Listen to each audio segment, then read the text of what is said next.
नमस्कार. मालिकेच्या पुढील काही भागांमध्ये आपल्याला खूपच जबरदस्त असा ट्विस्ट पाहायला मिळणार आहे. फायनली जानकीच्या हाती ऐश्वर्याच्या विरोधात खूपच जबरदस्त असे पुरावे लागणार आहेत. म्हणजे घराबाहेर जो फटाक्यांचा बॉक्स ठेवणारी व्यक्ती आहे ती ऐश्वर्या आहे हे जानकीच्या लक्षात येणार आहे. आणि हे सगळं जानकी कशा पद्धतीनं शोधून काढणार आहे आणि त्याचबरोबर जानकी या सर्व गोष्टींमुळं ऐश्वर्याला जेलमध्ये कशी पाठवणार हे आपल्याला पाहायला मिळणार आहे. नक्की कोणते पुरावे हे जानकीच्या हाती लागणार आहेत आणि ऐश्वर्याची कशी वाट लागणार आहे ते पाहण्यासाठी हा व्हिडिओ शेवटपर्यंत पहा. नक्की ऐश्वर्याला कशा पद्धतीनं जानकीनं रंग्यात पकडलेलं आहे.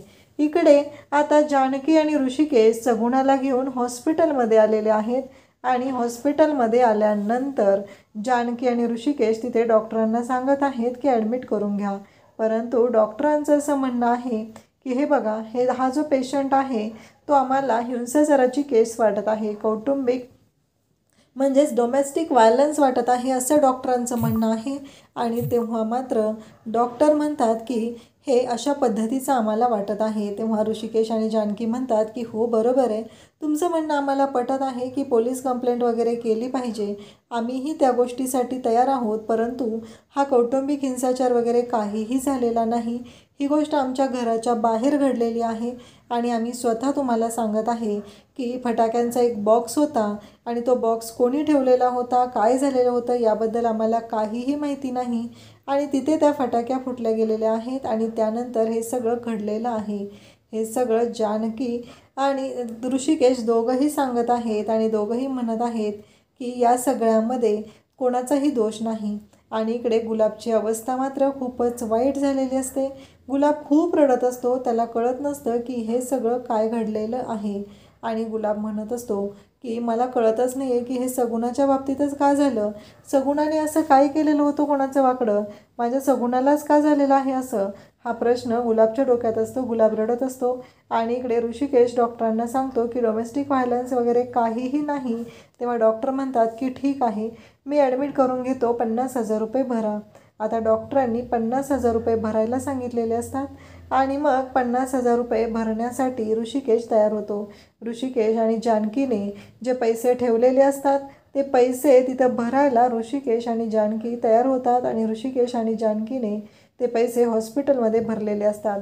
तेव्हा इकडे गुलाब सगुणाला म्हणत असतो, बघितलंस का सगुणे, दादासाहेबांनी आणि वहिनीसाहेबांनी जराही विचार केला नाही. तुझ्या उपचारासाठी ओवीच्या शाळेसाठी ठेवलेले जे पैसे होते ते सगळे पैसे त्या दोघांनी इथे भरलेले आहेत आणि तुझे उपचार सुरू केलेले आहेत, हे सगळं सांगितलं जात असतं.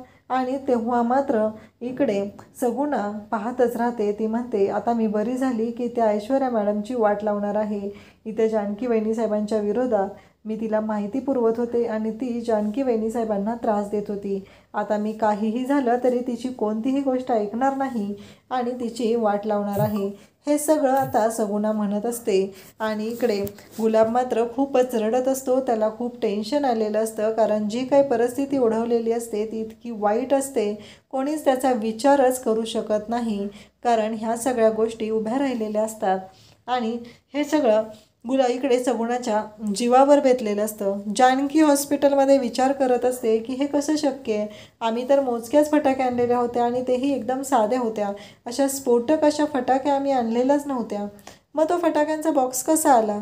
मग जानकीच्या लक्षात येतं की त्या कचरेवाल्या मावशी आलेल्या होत्या, जी साफसफाई करणाऱ्या आहेत त्या, म्हणजे त्यांनीच तो बॉक्स तिथं ठेवलेला. आत्ता लक्षात आलं माझ्या, त्यांनी ती पार्टी आणि त्याच्यामध्ये तो बॉक्स ठेवलेला. त्या मला म्हणाल्या होत्या की मी इथे ठेवून जाते, अजून 4 घरी मी जाऊन फराळाचा मागून आणते. तेव्हा जानकीने त्यांना सांगितलेलं होतं ठीक आहे ठेवा. ही गोष्ट जानकीच्या लक्षात येते आणि जानकी म्हणते की नाही, काहीतरी प्रॉब्लेम आहे. ती व्यक्ती दुसरीच कोणीतरी होती, कारण एवढी शुद्ध हिंदी बोलत होती ती. जानकीच्या ही गोष्ट लक्षात येते, पण जानकी इकडे काहीच बोलत नाही, कारण हॉस्पिटलमध्ये आत्ता सध्या गरजेचं असतं ते म्हणजे उपचार होणं. आणि ते पोलिसांना बोलवून घेतलेलं असतं डॉक्टरांनी आणि सांगितलेलं असतं की पोलीस कंप्लेंट करायची आहे.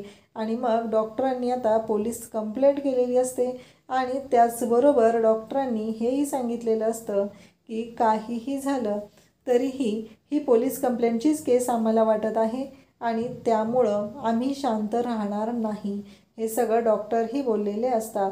त्यानंतर आपल्याला पाहायला मिळतं की आता जानकी विचारच करत असते. जानकीच्या डोक्यातले विचार काही अजून संपलेले नसतात. जानकी म्हणत असते, नाही, हे काहीतरी वेगळंच आहे, कारण आमच्या घरामध्ये असं स्फोटक असं काही नव्हतं आणि मी तर सांगितलं होतं यांना की तुम्ही थांबा, मी तुमच्यासाठी औक्षणाचं ताट घेऊन येते. मी औक्षणाचं ताट आणण्यासाठी आत गेलेले होते आणि अचानक हे सगळं घडलेलं आहे. यामुळं मात्र इकडे जानकीला धक्का बसलेला असतो आणि जानकीचे विचार बरोबर दिशेने चाललेले असतात. म्हणजे हे सगळं करणारी एकच व्यक्ती असू शकते. आणि इकडे सगुणाच्या डोक्यात पण विचार चालू असतात की नाही, काही झालं तरी त्या ऐश्वर्या मॅडमना मी सोडणार नाही. मला का असं वाटत आहे की त्यांनीच हे सगळं केलेलं आहे, कारण काल मी त्यांना फोटो पाठवलेला होता आणि हे माझ्यामुळं झालेलं आहे. शेवटी मीच याच्यामध्ये पूर्णपणे अडकले गेलेले आहे, हे सगुणाचं म्हणणं असतं आणि सगुणाला पण काळजी वाटायला लागलेली असते. इकडे जानकी बाहेर येते, ऋषिकेशला माफी मागू लागते आणि म्हणू लागते की ऋषिकेश, अहो हे काय झालं, मी तुम्हाला कोणताही विचार न करता इथे मी पैसे भरायला सांगितले आणि तुम्हीही ते पैसे भरलेले आहेत, पण आता ओवीच्या शाळेचं काय, मी या गोष्टींचा विचार करायला हवा होता, असं जानकी म्हणत असते. तेव्हा ऋषिकेश म्हणतो, जानकी काळजी करू नकोस, कारण हे पैसे भरणं इथं गरजेचं होतं, पुन्हा कमवूया आपण. असंही मला एका इंटरव्ह्यूला जायचं आहे, मी इथूनच डायरेक्टली त्या इंटरव्ह्यूला जातो, कारण ऑलरेडी मला इंटरव्ह्यूला जायला खूप उशीर झालेला आहे.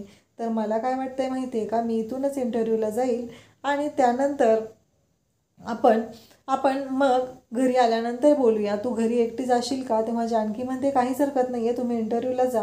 त्यावेळेस इकडे पाहायला मिळतं की ऋषिकेश आता इंटरव्ह्यूला जाऊन आलेला असतो. जानकी घरी आलेली असते आणि ऋषिकेश म्हणतो, मला असं वाटत आहे की काम होईल, पण मी त्यांना विचारलं की तुम्ही मला नोकरी देणार आहात, पण एक गोष्ट लक्षात येते का तुमच्या, कारण तुम्ही मला नोकरी देणार आहात त्यामुळं तुमचं नुकसानही होऊ शकतं, कारण सयाजीराव आहेत ते मला नोकरी देणाऱ्यांचं नुकसान करत आहेत. तेव्हा ते बोलू लागतात की हे बघा, माझ्यासाठी महत्त्वाचं आहे ते म्हणजे तुम्ही रणदिवे आहात हे, कारण तुमचं स्वतःचंच कर्तृत्व इतकं चांगलं आहे ना, त्यामुळं तुम्हाला कोणीही नोकरी नाकारू शकत नाही. तुमचं स्वतःचंच एक्सपिरियन्स, तुम्ही आत्तापर्यंत जे काय केलेलं आहे ते खूपच जबरदस्त आहे आणि त्या कामगिरीवरतीच मी तुम्हाला नोकरी देत आहे, हे ते बोलत असतात. आणि तेव्हा मात्र आपल्याला पाहायला मिळतं की इकडे ऋषिकेश म्हणतो की मी त्यांना ते बोललो, पण मला थोडंसं वाईट वाटत आहे की मला ही जी नोकरी मिळत आहे ती नोकरी मला असं वाटत आहे की मी रणदिवे म्हणून मिळत आहे. तेव्हा जानकी म्हणते, असं काहीही नाही, तुम्ही उगीच चुकीचा विचार करत आहात, असं काहीही घडलेलं नाही, कारण ही नोकरी तुम्हाला तुमच्या कर्तृत्वाने मिळत आहे आणि ही नोकरी तुम्हाला मिळत आहे तर तुम्हाला तुमचं अस्तित्व सिद्ध करायला एक संधी मिळत आहे, असं जानकी ऋषिकेशला बोलत असते. तेव्हा ऋषिकेश म्हणतो, बघूया आता त्यांचा कॉल येईल आणि ते कळवतील. त्यानंतर जानकी म्हणते, अहो तुम्हाला मला एक गोष्ट सांगायची आहे, सकाळी जी बाई आलेली होती त्या बाईनं ती पाटी आणि तो बॉक्स ठेवलेला होता. सुरुवातीला काही मला संशय वाटला नाही, पण आता जे घडलेलं आहे त्या गोष्टींचा मी शांतपणे विचार केलेला आहे. मला असं वाटत आहे की ती बाई म्हणजे ती म्हातारी नव्हती. ऋषिकेश म्हणतो, म्हणजे माझ्या मनात जे आलेलं आहे तेच तुझ्याही मनात आलेलं आहे का? तेव्हा इकडे जानकी म्हणते की हो, मलाही तेच म्हणायचं आहे. तेव्हा ऋषिकेश म्हणतो, म्हणजे हे सगळं जे काय केलेलं आहे ते ऐश्वर्याने केलेलं आहे? जानकी म्हणते, हो, ती आजी होती आणि आपल्या इथं कोणताच सफाई कामगार असा नाही की जो हिंदी बोलत आहे आणि एवढं शुद्ध हिंदी, आणि ती खूपच शुद्ध हिंदी बोलत होती, हे जानकी सांगत असते. आणि जानकी म्हणते, मला आत्ताच गेलं पाहिजे, काही बाहेर मिळतंय का ते बघणं गरजेचं आहे, कारण स्फोट झाल्यानंतर ती बाई इथून पळून गेलेली असणार आहे. म्हणजे ही ऐश्वर्या इतक्या खालच्या थराला गेलेली आहे की तिनं आपल्याला जीवानीशी संपवायचंही कारस्थान केलेलं आहे. तेव्हा जानकी म्हणते, मला माझ्या जीवाचं काही वाटत नाही, पण जर आपल्या ओवीला यामुळं काय झालं असतं तर आज ती सगुणावर गोष्ट गेलेली आहे. ओवी किंवा तुम्ही तिथं असता तर मी काय केलं असतं? जानकी रडायला लागते. तेव्हा ऋषिकेश म्हणतो, अगं पण तुला काय झालं असतं तर आम्ही काय केलं असतं?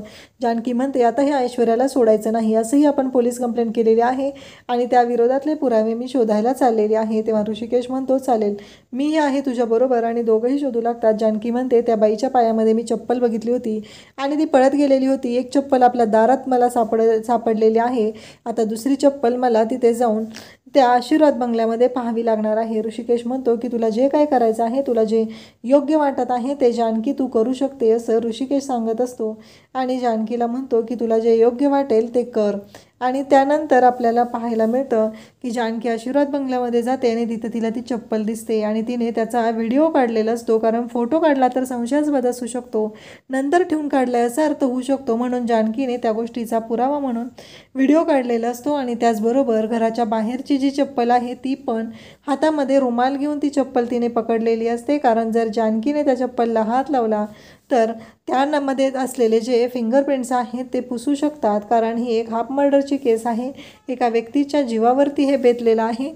त्यामुळे जानकीने तो विचार केलेला असतो आणि जानकीने ती जी चप्पल आहे ती पिशवीमध्ये टाकलेली असते आणि त्यानंतर तिने दुसरी चप्पल ही आता आशीर्वाद बंगल्यावरती शोधलेली असते. आणि तेव्हा मात्र इकडे जानकीला धक्का बसतो, कारण तिथं ती चप्पल तिला मिळते. तिने ती दुसरी चप्पल ही ताब्यात घेतलेली असते, त्याचा व्हिडिओ काढलेला असतो. सुरुवातीचा व्हिडिओ असतो तो जानकीच्या घराच्या बाहेरच्या, म्हणजे आता ज्या घरात ती राहत आहे तिथला असतो. तर दुसरा जो व्हिडिओ असतो तो आशीर्वाद बंगल्याच्या तिथला असतो. दोन्हीचं टायमिंग वेगळं वेगळं असतं आणि त्याचबरोबर त्याच्यावरती असलेले फिंगरप्रिंट्स या सगळ्या गोष्टी जानकीने विचारात घेतलेल्या असतात. आणि जानकीने ठरवलेलं असतं की काहीही झालं तरी यावेळेस मी ऐश्वर्याला सोडणार नाही. आणि मग जानकी पोलिसांना घेते आणि पोलिसांना सांगू लागते की मला पुरावे मिळालेले आहेत आणि त्या पुराव्यांच्या आधारे त्याचबरोबर मला मिळालेलं आहे की त्या पुराव्यांचे फिंगरप्रिंट्स तुम्ही घ्या आणि त्यानंतर त्या व्यक्तीला ताब्यात घ्या. मी त्या व्यक्तीचं संशयास्पद व्यक्तीचं नाव सांगत आहे, कारण हा हल्ला आमच्यावरती होणार होता. चुकून सगुणा आमच्या घरी आलेली होती, म्हणून हा हल्ला आमच्यावरून सगुणावरती आलेला आहे, हे जानकी सांगत असते. आणि त्याचबरोबर सांगू लागते की त्यामुळं मी आता ठरवलेलं आहे की काहीही झालं तरी आमच्या जीवावर जी व्यक्ती उठलेली आहे त्याच व्यक्तीला पकडून मी तुम्हाला देणार आहे, कारण हा न्याय मिळवणं गरजेचं आहे. माझ्या लेकराला काय झालं तर मी समजून घेऊ शकणार नाही. त्याचबरोबर इकडे जानकी हे सगळं करते आणि ते चप्पल देते आणि त्यांना फिंगरप्रिंट चेक करायला लागते. आणि त्याचबरोबर जानकीने हे सर्व केलेलं असतं आणि जानकी आता पोलिसांना घेऊन आशीर्वाद बंगल्यावरती जाते. जेव्हा फिंगरप्रिंटचे रिपोर्ट येतात जानकीने त्या फिंगरप्रिंटच्या रिपोर्टच्या आधी ऐश्वर्या ही त्यासाठी दोषी आहे हेही सांगितलेलं असतं.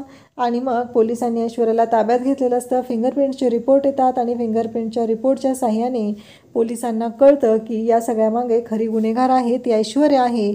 आणि जानकी म्हणते की आता तुला सोडणार नाही. घरी गेल्यानंतर तिथे जानकी सर्वांच्या समोर हे सत्य बोलत असते आणि जानकीने सांगितलेलं असतं आमच्याकडे तसे रिपोर्ट आहेत आणि फिंगरप्रिंट्स आल्यामुळं आता ऐश्वर्या पूर्णपणे अडकलेली असते. जानकीने सर्व पुरावे देऊन ऐश्वर्याला आता जेलमध्ये पाठवलेलं असतं. अशाच अपडेटसाठी चॅनलला सबस्क्राईब करा. थँक्यू.